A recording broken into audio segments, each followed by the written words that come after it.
दोस्तों, welcome back to Radhika vlogs. तो आज मैं रेडी होके निकल चुकी हूँ अपनी यात्रा के लिए। जी हाँ, मैं जा रही हूँ केदारनाथ धाम। और जो कि ये मेरा बहुत ही लंबे समय से सपना था कि एक दिन मैं केदारनाथ धाम ज़रूर जाऊँ, तो वो सपना मेरा इस साल पूरा हो रहा है, तो मैं बहुत खुश हूँ। तो हमारी गाड़ी चल पड़ी है और मैं 2-4 घंटे का ट्रैवल करके धीरे धीरे हरिद्वार पहुँचने वाली थी। तो फाइनली मैं यहाँ पे हरिद्वार पहुँच चुकी हूँ। और हरिद्वार पहुँच के सबसे पहले हमने गंगा जी का दर्शन किया, जो कि गाड़ी से ही देख रहे थे, क्योंकि हरिद्वार में बहुत ज़्यादा इस वक्त भीड़ लगी हुई है। तो फिर हम चलते चलते यहाँ देखा कि महादेव है, तो इनके भी दर्शन करना तो बनता है। हर हर महादेव जी।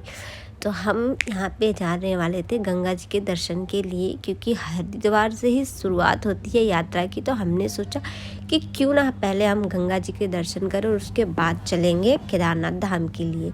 तो मैं यहाँ स्वामी शिवानंद घाट पे उतर गई और यहाँ पे उतरने के बाद मैंने गंगा जी के दर्शन के लिए सीढ़ियों से उतर के नीचे गई और गंगा जी के दर्शन किए। और दर्शन करने के बाद मैंने यहाँ से गंगा जल भी लिया घर के लिए, क्योंकि मम्मी हमेशा बोलती कि जब भी हरिद्वार जाओ तो गंगा जल ज़रूर ले लेना। तो मैंने पहले यहाँ से गंगा जल ले लिया और फिर उसके बाद चारों तरफ घूम के देखा। तो यहाँ जो नज़ारा होता है ना, मुझे नहीं लगता कि दुनिया के किसी भी कोने में इतना खूबसूरत नज़ारा होता होगा, क्योंकि बहुत दुनिया भर के यहाँ पे श्रद्धालु लोग आते हैं और गंगा जी में स्नान करते हैं।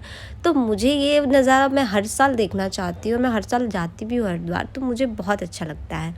फिर हमारी गाड़ी चली तो हम आधे रास्ते पहुँचे भी नहीं थे कि हमें रात हो गई। और रात को कहाँ चलते हम लोग। तो फिर हम सोचे कि अगली सुबह निकलेंगे। तो अगली सुबह मैं रेडी होके तैयार होके चली कि चलो भैया अब अगली सुबह निकलेंगे। लेकिन यहाँ भी हम लोग जाम में फंस गए और यहाँ हम लोगों ने 2-4 घंटे जाम में ही बिताया। जैसे कि आपको मैं दिखा देती हूँ कि कितनी लंबी जाम लगी हुई थी, लाइन लगी हुई थी पूरी गाड़ियों की। और ये केदारनाथ धाम जानने यात्री जो 4 धाम के लिए निकलते हैं, उन सब की लाइन लगी हुई थी गाड़ी से।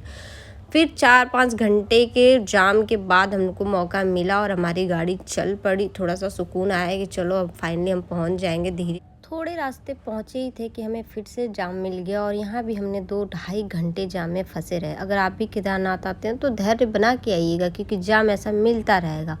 फिर हमने सोचा कि चलो जाम में तो है ही फंसे, लेकिन आगे थोड़ा सा खुला जाम, तो हम सोचे कि चलो कुछ खा पी लेते हैं, क्योंकि इतना धैर्य चाहिए तो भैया पेट में खाना भी तो चाहिए ना। भूख लगती रहेगी रास्ते में तो कहाँ से खाएंगे। तो इसलिए एक जगह गाड़ी को रोका और हम लोग यहाँ पे खाने के लिए रुक गए। और मैंने पेट भर के यहाँ पे खाया और खाने के बाद जो मुझे फुर्ती आई, उसके बाद मैं अपना ब्लॉग बनाने लगी। आप जैसे कि देख सकते हो, बालों को सहलाते सहलाते ब्लॉग बना रही थी, मुझे मज़ा आ रहा था।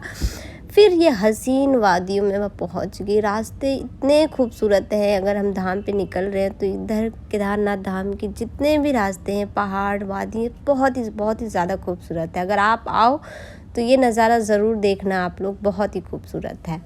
फिर फाइनली हम लोग पहुँचे अपने रिज़ॉर्ट पे, क्योंकि हम लोगों ने पहले से रिज़ॉर्ट बुक कर रखा था। इस रिज़ॉर्ट में ये भी सुविधा थी कि हेलीपैड की भी सुविधा थी, बट प्रॉब्लम ये था कि हमारा हेलीपैड बुक नहीं हो पाया था, क्योंकि हेलीपैड हमको आने से पहले 2-3 महीने पहले ही बुक करानी होती है। तो हमारी किस्मत ख़राब थी, हेलीपैड नहीं हुआ। तो फिर हमने सोचा कि हम पैदल ही जाएंगे, तो हमने वही किया। लेकिन उससे पहले मैं अपने रूम में जा रही थी कि थोड़ा सा फ्रेश वगैरह हो लो, फिर हम यात्रा के लिए निकलेंगे। तो यहाँ पे मैं रेडी हो के एकदम टिप टाप से बन के निकल तो चुकी हूँ यात्रा पे, लेकिन आगे का मुझे कोई आइडिया नहीं कि क्या हालत होने वाली है मेरी, क्योंकि बहुत ही लंबी लाइन लगी हुई थी। मैं ये भीड़ देख के तो ये सोच बैठी थी कि हाँ, यहाँ पे भी हमको 3-4 घंटे आराम से निकलने वाले हैं, तो आराम से चलेंगे। तो फिर लाइन में धीरे धीरे हमने चलना स्टार्ट किया था। फिर आधे रास्ते पहुँचे, फिर यहाँ पे भी और भी लंबी लाइन लगी हुई थी। मतलब यहाँ पे भी समझ लो कि आपको लाइन में 3-4 घंटे लग जाने ही, कैसे भी करके आराम से 3-4 घंटे तो आपके लग जाएंगे, क्योंकि हमको खुद सुबह से दोपहर हो गई थी लाइन में लगे, क्योंकि यहाँ पे चेकिंग चल रहा था। रजिस्ट्रेशन जिसका है उन सभी लोगों का, जिसका नहीं है उनका भी। तो इसमें घबराने वाली कोई बात नहीं थी, क्योंकि हमारा भी रजिस्ट्रेशन नहीं था, बट जिसका नहीं था वहाँ पे हो रहा था रजिस्ट्रेशन, तो हम लोग वहीं पे अपना रजिस्ट्रेशन कराए, क्योंकि नहीं हुआ था हमारा रजिस्ट्रेशन। तो यहाँ पे फिर हम जैसे ही रजिस्ट्रेशन करवाए, उसके बाद हम लोग आगे निकल चुके थे गौरी कुंड के लिए। तो हम चल पड़े थे सोनप्रयाग टैक्सी स्टैंड की तरफ, क्योंकि वहीं से हमको टैक्सी मिलेगा गौरीकुंड तक जाने के लिए, जो कि वहाँ का किराया है टैक्सी का 50 रुपये लेते हैं पर पर्सन। तो हम लोग चल पड़े। भीड़ इतनी ज़्यादा थी कि हमको हर जगह लाइन से ही जाना पड़ रहा था। तो लाइन से चलते चलते हम लोग पहुँच चुके थे टैक्सी के लिए, जहाँ पे टैक्सी हमको मिला और टैक्सी में मैं बैठ गई आराम से। बैठने के बाद मुझे थोड़ा आराम मिला कि चलो मैं पहुंच जाऊंगी। लेकिन टैक्सी वालों की अच्छी बात ये है कि जितनी सीट है उतने ही लोग बिठाते हैं ये लोग, तो बहुत अच्छी बात है।